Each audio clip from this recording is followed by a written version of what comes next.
My name is Tom Evans. I'm the General Manager of Applied Science Division in Garden Grove and Pomona, California. And I'm speaking today to Hwmogey, who was employee number 1 of the Perkin Corporation at the time of its coming into being. Halley, I'd like to ask you a few questions. First of all, when did you first meet Dick Perkin and Charlie Elmer? Well, I first knew Charlie Elmer when I was maybe 10 years old. And he used to come out to the shop in Plainfield and visit my father. He used to come about 3 or 4 times a year. And they used to just talk about astronomy and telescopes. So that was, he used to do this, I think Dick came out around 1936 with him once. And that time I didn't know too much about him. I never saw him before. They just looked around the shop with Charlie. Then he came back in about another 3 or 4 weeks with his brother-in-law, John Talmadge. And that's Ted's brother, you know. And, yes. And I knew then that they're cooking up something. They're going to form their own company. You once mentioned taking a trip to California on Dick Perkin's behalf. Could you recount that story? Yeah. When it pretty well established that I was going to be working for Perkin Elmer, and they were taking some machinery and stuff from our plant down there, we had a meeting out in Southold with Mr. Elmer's place. Dick was there too. And we were talking over machinery and space and what we were going to do. And it turned out that his interest was in large mirrors and telescopes and Schmidt cameras and things like that. And of course, I'd never done this before in my life. So he made arrangements to have me go out to California to work with Don Hendricks at the Mount Wilson Observatory. And I stayed there, I guess, about 6 months. And I used to write back to Dick, just tell him what I was doing there. And the next thing I heard was that this Don Hendricks was working with was the top optician in the country. So somehow they implied that I was the second best optician in the country. How, I don't know. But I have an idea of some of Dick's wrangling back east. So when I got back, we opened the company, and he had no problem whatever getting business from the observatories, because he'd built himself a reputation, and he had us an expert, someone who never did it before. But fortunately, we did good work, so he got away with it. And Dick must have been a first-class salesman. Oh, he could sell refrigerators up to the Eskimos. He was bound to succeed. I guess that was apparent to you pretty quickly. Well, I learned then about him, yes. And no matter what he did, he'd always hire the best people in the future, and he always did good work. Somehow or another, he always went to the top, and he got the top people. So it gave you the impression early on that Dick Perkin was headed for success. Oh yeah, there was no doubt about that.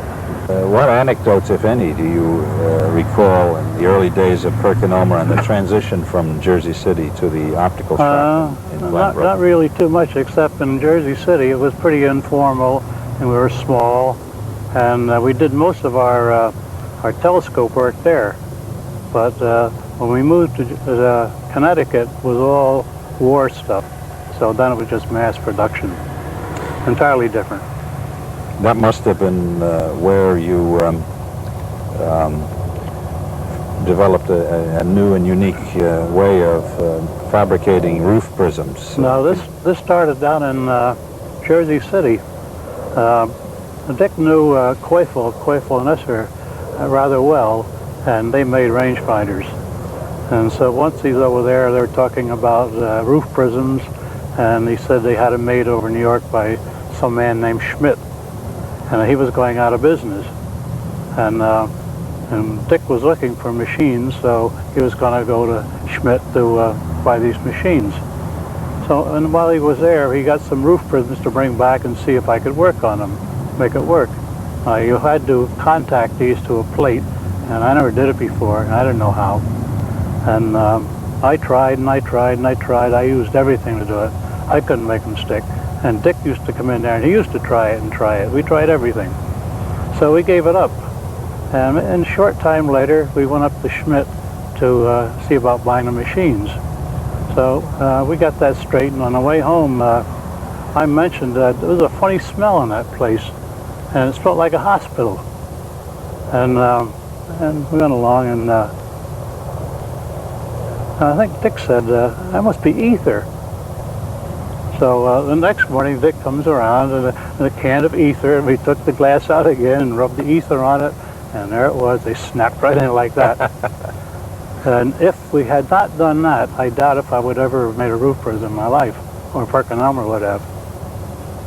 So I got the prisms and put it on a block like the Germans did. I was grinding by hand, and I'm looking at these people on a machine there standing with a brush like this, and I'm there working my head off with the prisms. So I figured there had to be a better way. So I cut pieces of cardboard the shape of the prism and try to lay them out, because the thing is, if I made them round, you can do it on a machine, and the center of gravity was low, you can do it on a machine.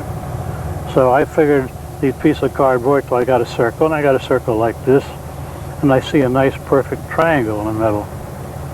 So what I did is I got a piece of glass and I cut a triangle out, and I waxed these on just to see if it worked, and put a low center in it, put it on the machine, and just one of the workers that polished it out as beautiful as can be. So that was it. It was licked. And from then on, it was just a matter of making the tooling for it.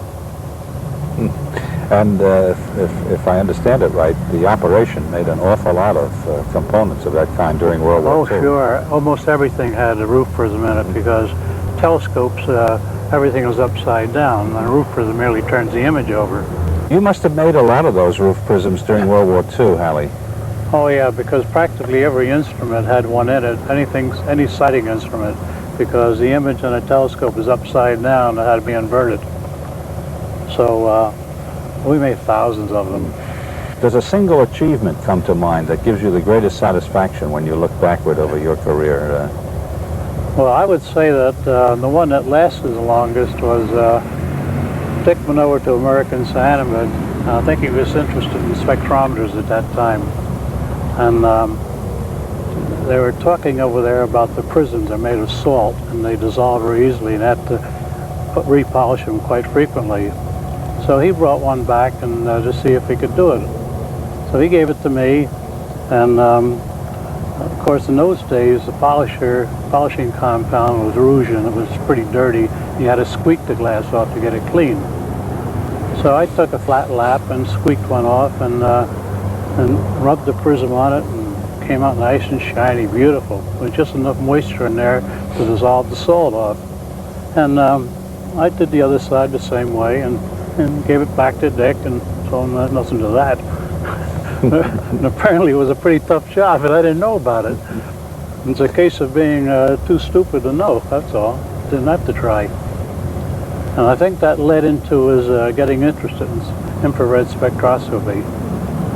And when he saw how easy it was, I guess he thought that's the way to go. I don't know whether that was the influencing thing or not, but it could have been. Well, at least it must have given him confidence. Oh, yeah.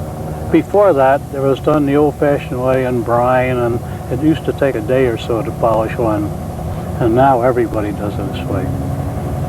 So in retrospect, I think I was pretty sharp, but I didn't know it at the time.